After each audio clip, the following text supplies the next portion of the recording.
Hello, everyone. As always, I'm going to give the algorithm a little time to let people know, to notify people that we are live for day 4 of Understanding Your Shadows. If you are here watching on Facebook, please make sure, if you haven't already, that you grant StreamYard permission to see your name. I can't see your name while I'm on StreamYard unless you granted permission. Also, let me know you're here. Say hello. Drop a heart emoji. Drop a coffee emoji. Let me know how your Tuesday morning, the day of fire, is treating you. Quick little witch tip. Tuesdays are ruled by Mars. It's also the most productive day of the week. So if you find that you get a lot of work done, or you can just accomplish whatever you need to accomplish on Tuesdays, it's a good day if you've been lacking motivation. Hello, Bonnie. Nice to see you. How have you been enjoying the last few days? It's always such a pleasure. All right, I see a few of you. Let's get started. Sit and sip a while. I'm Karina, and welcome back to the Witches Inn. Again, day 4 of Understanding Your Shadows. And today I've decided to call this shadow work, this day with the heart chakra, Lion's Heart. And I will let you know why I'm naming it that. It was a pretty funny incident. Last night, my husband and I, around like 11 o'clock, we were walking our dogs, and I basically like jumped into his arms because I seen like in real life a lioness kind of sitting in this like apartment building, wooded area type of thing. And I was like, "Oh my gosh," right? I jumped back. I was like, "I swear I just saw a lion." Now, of course, we are reaching the part of in the northern hemisphere where the veil is really starting to thin. So I do feel like this lion came and showed themselves to me as a messenger, but also it like it was just it was no, that's why they did it. It was very interesting. So Nikki, good morning. Meg, hello, nice to see you here. So as we venture into the heart chakra today and shadow work, what I want you to think about is that this is the middle, right? We're halfway through. This is the connector between our head body and our body. So our upper voice, what some might call that, like where intuition tends to be thought of, that it lays here. And then the intuition that comes from our root and sacral chakra, as well as our solar plexus. Hello, Genevieve. I'm so happy that you can join us live today. Amazing. So, what is the lioness, right? She is a predator, but she's also extremely maternal. Extremely maternal. She is the huntress of the pack, right? Male lions protect, female lions hunt. They bring in that kill. They are extremely good at communicating and delegating tasks. So when she is embodying that huntress, she is very, very calm and knows exactly when to strike in order to get what she needs, food, right? She's also very good at using her throat chakra and reading the energy of the rest of the pack in order to have that kill to bring back to the family. Now, as a mother, because she is raising young lion cubs, she needs to know when and where to assert boundaries within her young cubs, right? She will allow a lot of rough play, a lot of exploration, but she will also be very quick to say, "Hey, no, we're not doing that. You're too young for that venture. Come back." Right? But she's not going to ostracize her cub for being a cub and doing what cubs do, right? Instead, she's going to loving and nurturing them, show them the proper way, and allow that play and exploration. And I thought that this was a super interesting kind of image to appear to me last night. One, because it showed up in fear for me at first, like, holy crap, who unleashed a lion? Why are they sitting in the middle of Hamilton? But two, it was excitement. Excitement because I have been wanting and asking spirit and working within my head body and my energetic and soul body to connect my experiences between the realms. And what better way for spirit to show me this than through a lioness, right? Someone who is very strong in heart, body, and in mind. And so that's what we're dealing with and working in today is that fear that presents itself when we are stepping into and asserting our boundaries, especially in our magical practice.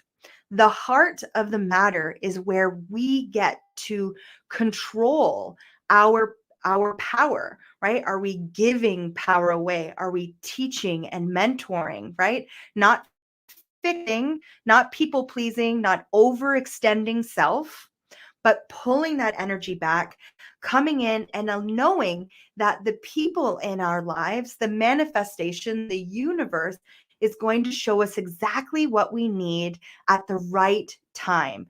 We're going to be supported.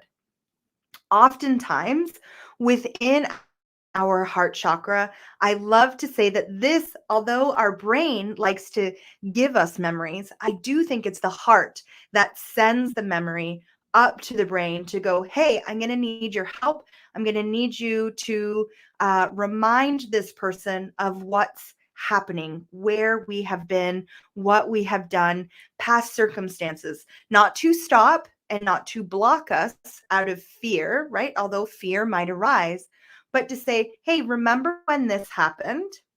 We're going to need to be cautious of that. We're going to need to make sure that our boundaries are in place when we are encountering very similar experiences, either in our waking life or in our magical practice. Okay? So the heart is really where we find balance within our shadow self. And this balance might show up as fear, but it also might be excitement that we are unaware of because we live so much in this head body, asking spirit, right? Asking that external authority to show us the way forward when really it should be these root, sacral, and solar plex chakras that kind of guide that heart. And then spirit could go, okay, this way, okay, that way, right? But we need to have that balance of that under self, that knowing of self in order to really interpret what the universe, the signals that the universe is sending us in order to step out. And this really has to do with our boundaries. So when you look at your heart, what does it look like? How does it feel? Is it filled with anger, resentment, doubt?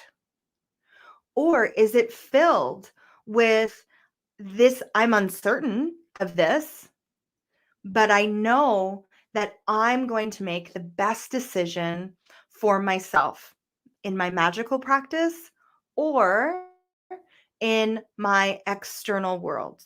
And remember, we're working on our magical practice so that when we meet, right, these experiences out into the outside world, we already know ourselves. We already know, like, nope, this is how I'm showing up, right? I can adjust if it feels good, if it feels balanced to me in my heart, in my root, sacral, and solar plex chakras.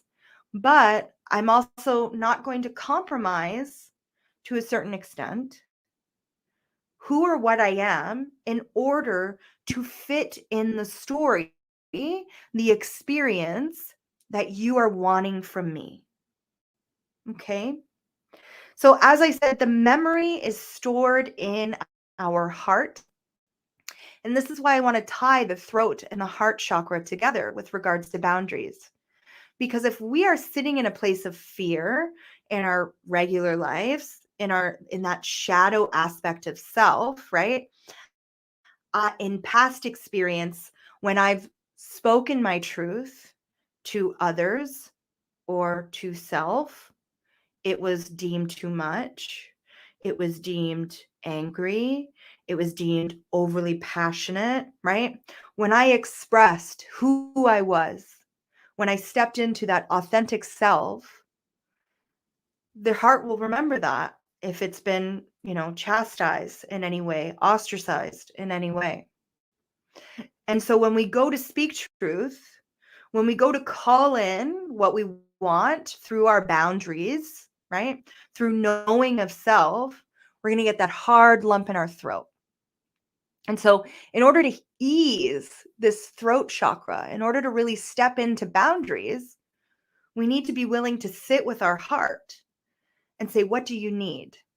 Some people might call this as well, that where that inner child lives, those past experience of that inner child. And I like to say our inner child is like even our yesterday self, right? Because we're always learning. We only know what we know when we know it. And once we know something more, we can learn and grow from that experience and expand on our boundaries. Okay. So, how does your heart look? How does it feel? Right? If you had to take a scale and put it on a balance, would your fear and excitement or joy and love be equal to your past experiences, or is there a lag? Right? Is there more heaviness with regards to resentment, anger, those types of emotions that bubble up? If so, that's our heart letting us know that, look, I don't feel comfortable here. I'm going to need boundaries. I'm going to need perimeters. I'm going to need a sense of safety before I go forward. Knowing again that that heart chakra is that balancing part of our body, knowing that real safety comes from that root chakra. That's not an external, that's not our crown chakra. That's not seeking external validation from the universe or people around us. That's an internal knowing that I'm making the best decision for me now. Knowing that, yes, just like other people, just like the universe sometimes sends us mistakes, right? We can't win them all. It doesn't mean that we're in that low, constant feeling, that lower vibration always. All right.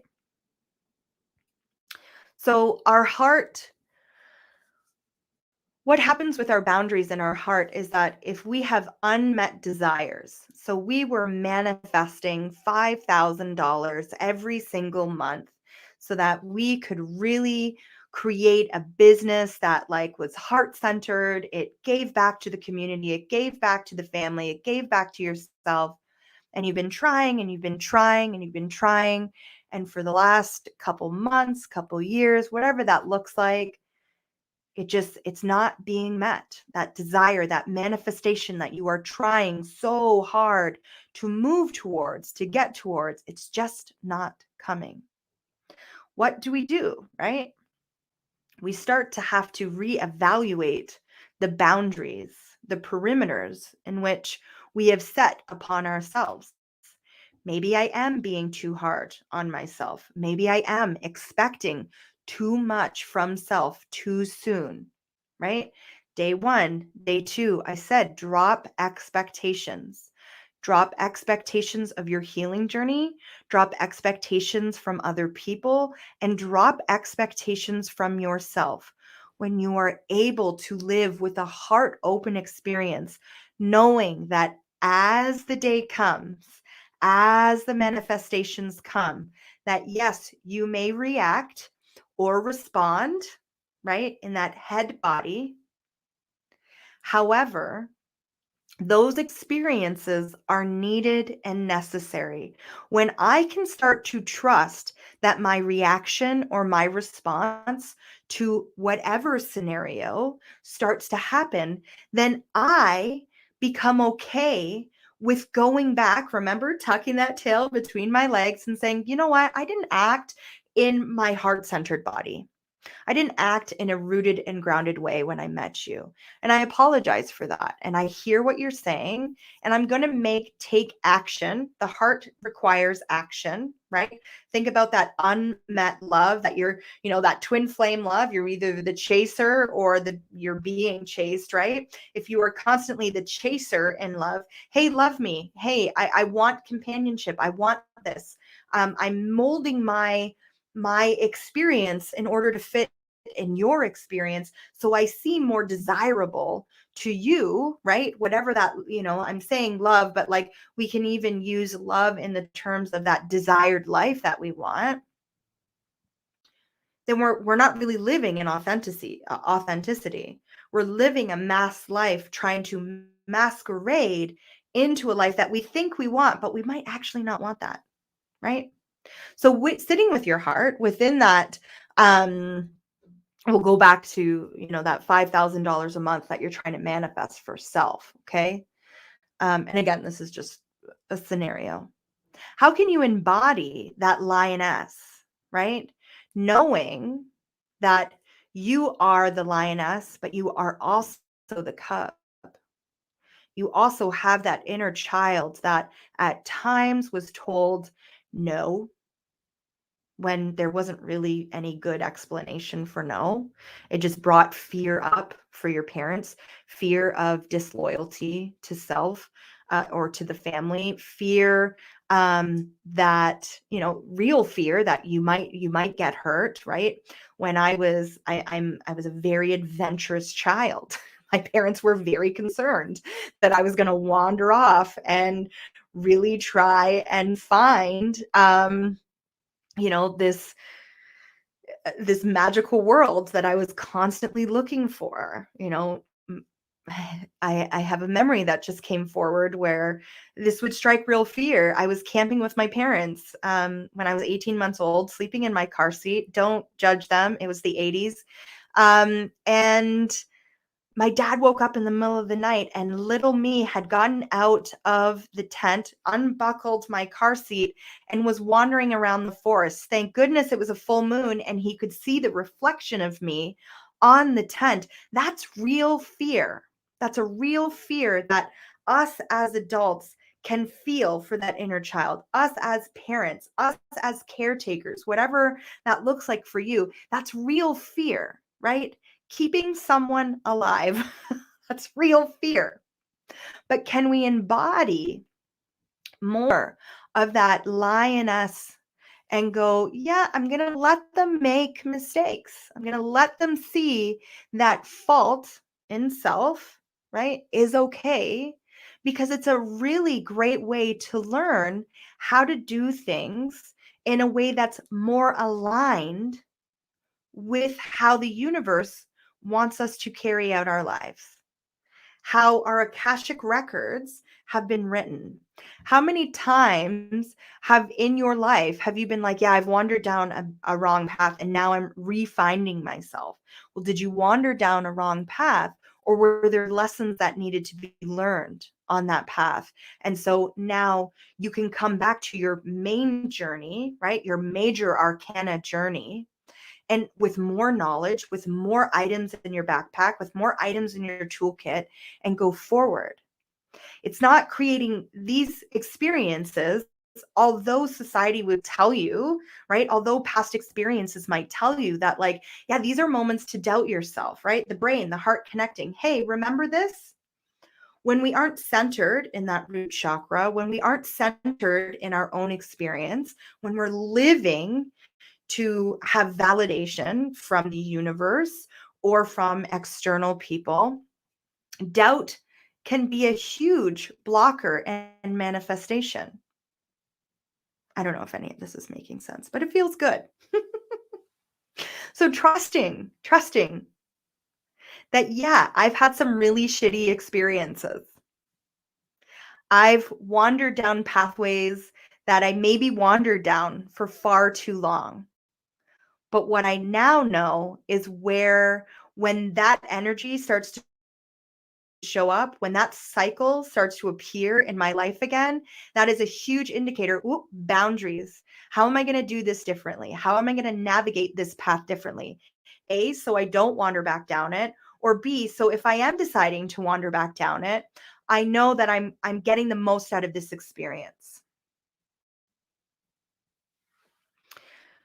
Why I talk about this and why I'm relating it so much to life is because, as I've said before, yes, spell work, manifesting with the universe, co-conspiring with the universe is a very powerful tool. But out of all of it, you are the most powerful tool. Being rooted and open, being in that ground, in that root chakra, right? And allowing your crown chakra to open so that both intuitive centers, right? The universe, outside experience, as well as this knowing and this understanding and this like unshakable, radical love of self that other people, when they see it, are going to try and dim that light, are going to try and tell you that your confidence is arrogance and that your knowing of self is too much. You can go, no, no. My light disturbs your demons. It's having that inner circle of people that, when they do give you constructive criticism, when they do let you in on their boundaries, mom, aunt, friend, whoever, when they show up and say, look, when you showed up like this for me, when this happened, this is how it made me feel. You don't have to gain resentment. You don't have to say, well, I was trying to help you. Okay, cool. Thank you for letting me know. I'm going to try my best to fix that. I'm going to try my best not to show up like that for you. And if I can't, then I'm going to make sure that I'm not showing up like that for you, because I can't. And this is where we start to see that, like, not everyone is going to serve, right? Not every magical practice is going to serve you in the same way as everyone else, right? My husband and I, this has been the biggest teacher of boundaries for me in my life.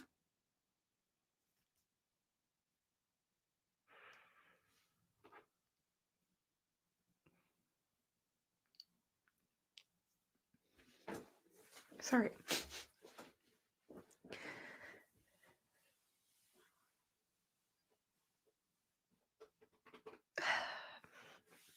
So, wow, okay.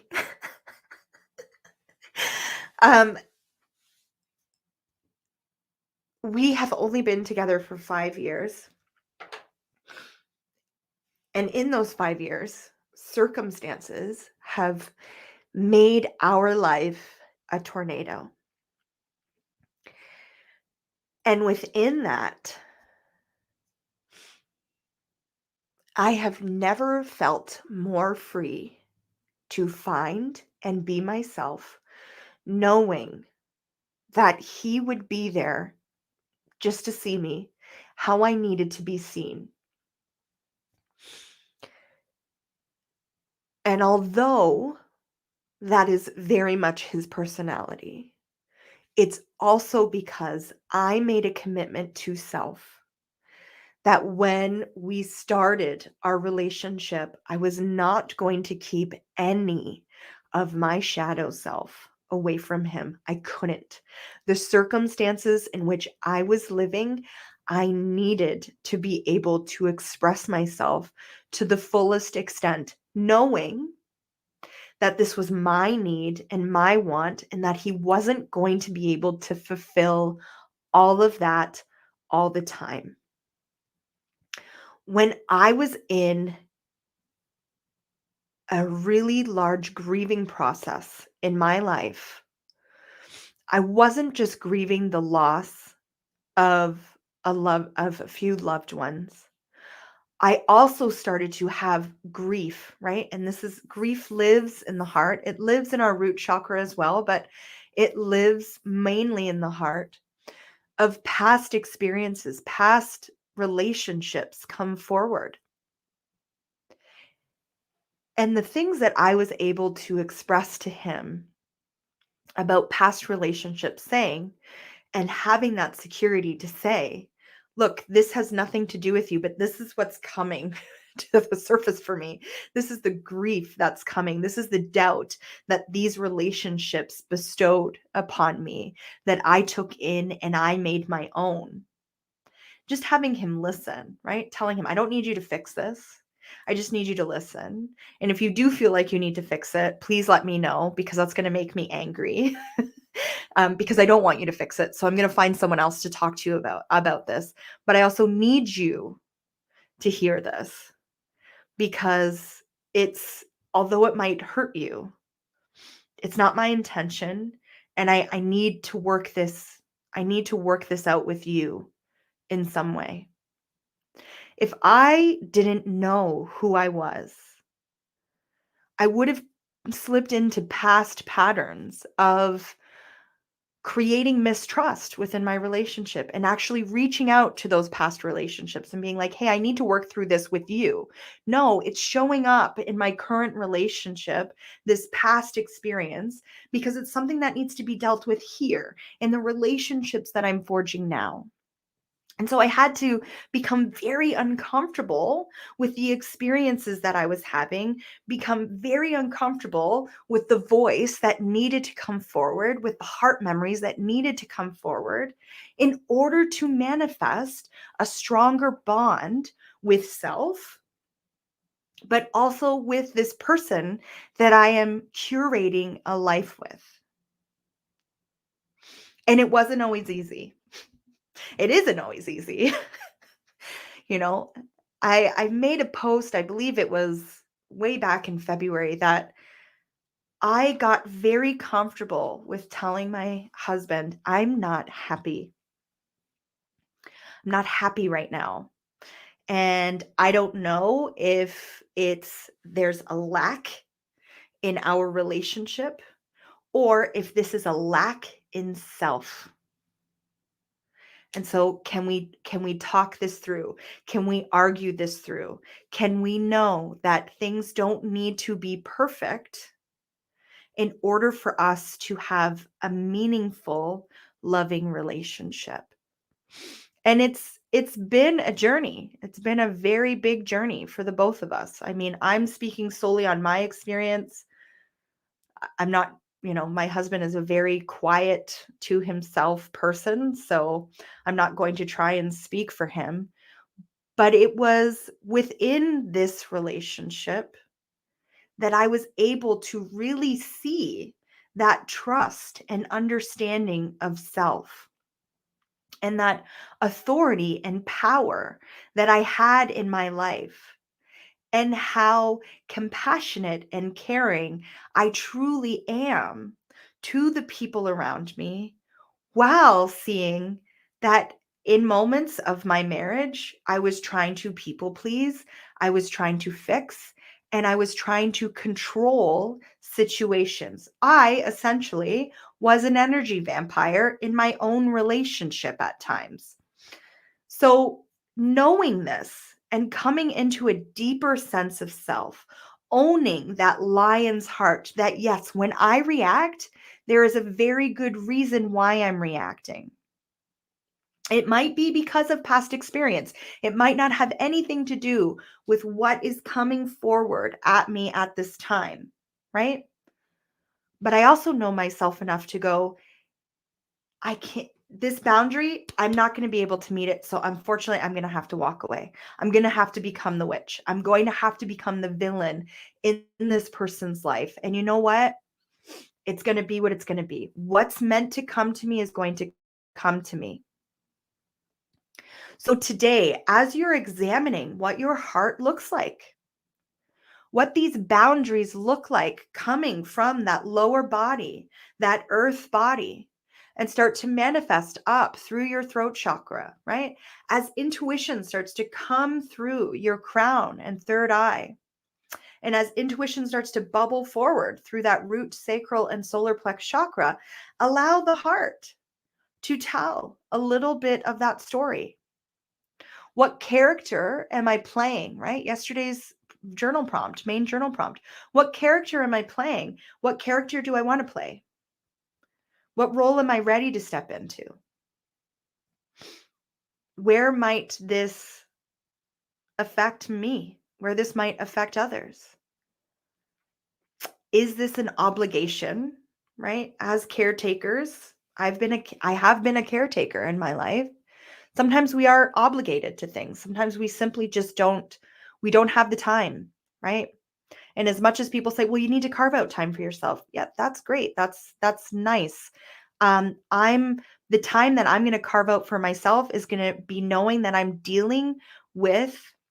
holding these situations as best I can right now. And that when I need to, I'll reapproach it. Something that actually just came forward through my intuition as well is like this thing of sorry, right? And even an intentional sorry. Someone can full-heartedly, including ourselves, come back and apologize. Within our heart, within our boundaries, within our heart, we can accept that they are sorry.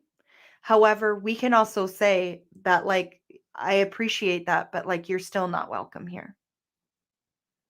Because unfortunately, that past experience, my root intuition and my crown intuition is saying that there's just too much damage here. And so I'm going to have to protect my pride. Pride being the ego body. We need ego in order to drive us forward. But our pride also being, that energetic body that we hold behind us. All right.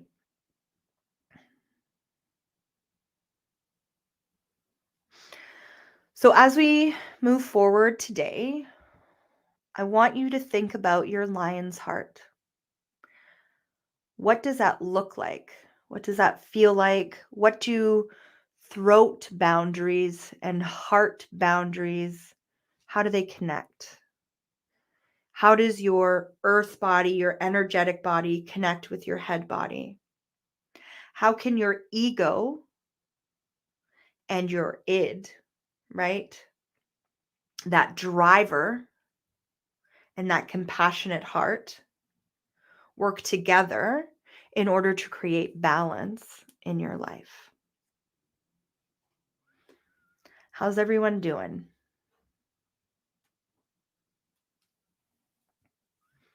How's everyone doing?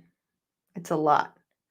I'm bringing you through a lot Scorpio season. So remember, if you need to take a break and you're signed up for Understanding Your Shadows, you'll have the replays where you can take all of Scorpio season if you need to revisit this. You can take all year if you need to revisit this. Drop expectation of self. If you feel like this has been too much already, right? If you've gained a lot of knowledge, you need to allow that knowledge to integrate into your experience. Let it go.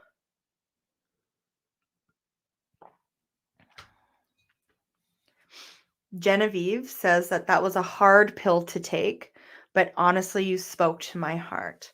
I appreciate your honesty, and I can understand how this information is hard. So thank you so much for being you and being true here. I appreciate that. Your experience is very valid. Thank you. All right.